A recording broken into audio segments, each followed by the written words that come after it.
কি ভাবছো বুঝি যে এ পাবলিক আবার কোথায় খুঁটি পুঁতছে আর এমন ভাল্লুকের লোম হাতে নিয়ে বা কি করছে?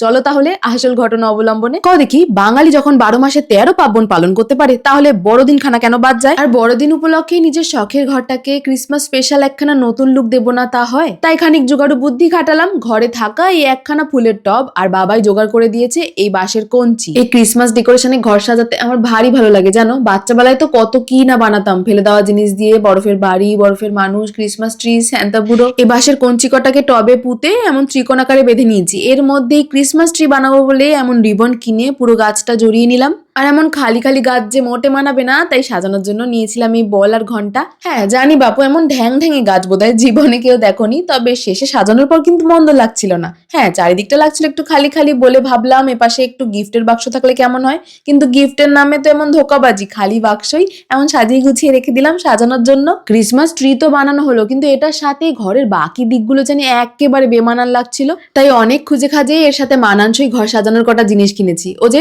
বছর শেষে বেশি খরচা করাও যে যাবে না। বিছানায় এমন হালকা দুধ সাদা রং চাদর পাততেই আমার বেশি ভালো লাগে। আর যে ধূসর রঙের দুটো পিলো কভার পড়েছিল মাত্র 150 টাকা। আর এই সবুজ রঙের সোফা পিলোখানা ভারী ভালো লেগেছে, হুজুকে কিনেও নিয়েছি। কেমন লাগছে জানিও না।